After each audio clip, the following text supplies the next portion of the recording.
There's the childish nicknames, the crazy conspiracy theories, this weird obsession with crowd sizes. To confront that fearful mind and to realize that that's the part of me, and so many of us have it, that don't want change. We don't like new. You've probably wondered why Trump can't stop talking about Obama even after all these years. What is it about Obama that lives rent-free in Trump's head? The answer just played out on national television, when Obama calmly dismantled Trump's entire political identity, from his merchandise schemes to his rambling speeches. Trump responded exactly as Obama predicted, with personal attacks and the classic Barack Hussein Obama reference. It's the political equivalent of watching someone playing chess against a child flipping the board. Before we move on, I'd like to ask you a small favor. If you appreciate this content, please take a second to like this video and subscribe to the channel. Over 98% of you watch the videos without subscribing. It costs you nothing, but it makes a huge difference to us. So, did you click the subscribe button? Great. Thank you so much. Now, back to the video. Ever notice how Trump struts around like he invented presidenting? You know, that signature walk, chin tilted up like he's smelling something fancy only billionaires can smell. That confidence of his lasted exactly until Obama showed up in Pennsylvania and popped his balloon with nothing but facts and a bit of humor. We're trying to get out of the White House and realize that it's not that easy to get out of the White House when you're in it. I heard someone compare Trump to the neighbor who keeps running his leaf blower outside your window every minute of every day. In Trump's fantasy world, he's basically a presidential superhero. If you listen to him long enough, you'd think he had the biggest crowds. They were huge, believe me, the best economy, nobody's ever seen numbers like this, and more international respect than any president in history. World leaders called him crying. They were so impressed. The man has spent years building this alternate reality where he's basically George Washington with a spray tan. For years now, Trump has been trying to convince America that Obama's economy was actually his economy.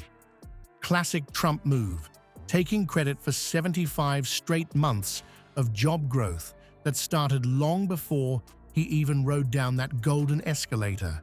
It's like showing up for the last 5 minutes of a marathon and claiming you ran the whole thing because you crossed the finish line. But then, Obama stepped onto that stage in Pennsylvania, and suddenly, Trump's entire political identity started crumbling faster than one of his bankrupt casinos. Obama didn't need to yell or make wild gestures. He just calmly dismantled Trump's whole act with surgical precision, like a doctor removing a particularly annoying tumor. For years, Donald Trump did everything in his power to try to make people fear us. Donald Trump's plan is to do what he did last time, which was give another massive tax cut to billionaires and big corporations. What made Obama's mockery so effective wasn't just random insults. He specifically targeted Trump's bizarre merchandise obsession.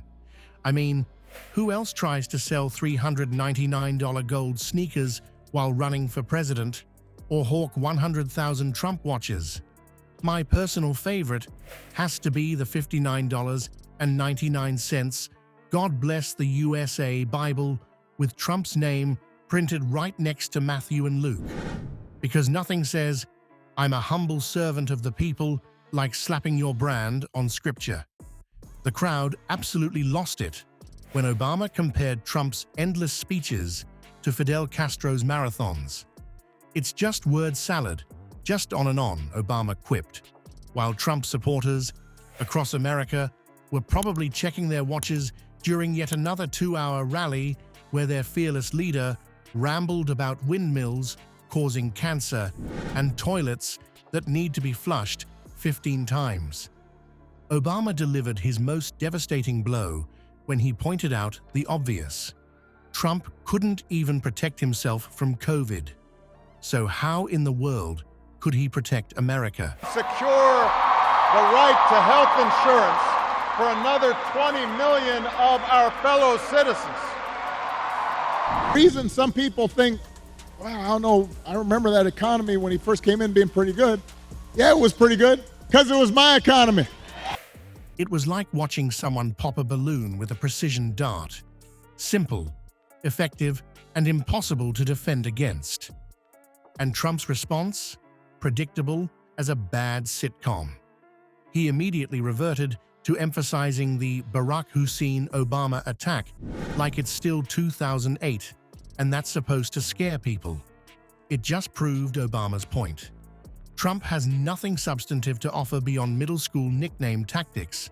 It's the political equivalent of, I know you are, but what am I? But have you ever wondered why Trump can't stop obsessing over Obama after all these years? The answer takes us back to 2011, to the White House Correspondents' Dinner.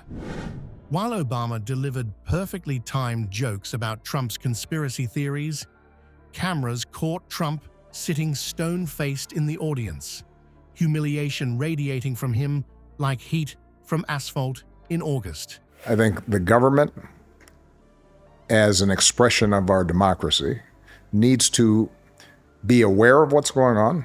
And so is Michelle. You know, they always say, sure, please stick to policy, don't get personal. And yet they're getting personal all night long, these people. That night created a psychological wound that's never healed, a wound that possibly launched an entire presidential campaign. The contrast couldn't be clearer. Obama speaks about policy, about the future, about actual issues affecting Americans. Trump speaks about Obama. It's like watching one chess player thinking 5 moves ahead while his opponent is still arguing about the color of the pieces. When it all comes down to it, this is the real contrast between these guys. Obama built a legacy by focusing on the American people, while Trump can't stop stamping his name on everything from steaks to Bibles. It's my story. It's the story of the vast majority of Americans trying to build a better life. We have a responsibility to stay high because kids are watching us. If you need to go low at home. Do it with your kitchen table with your spouse. As Obama perfectly put it, that behavior matters, character matters. And what was Trump's sophisticated response? Falling back on the same old Barack Hussein Obama routine like a broken record. Political experts point out that Trump's predictable tantrums whenever Obama speaks aren't random. They reveal his deep insecurity and desperate need to seem dominant. The funniest part? Trump can't help proving Obama right every single time he opens his mouth. So next time you see Trump having another meltdown over Obama, just remember, the guy who's yelling the loudest is usually the one with the least to say.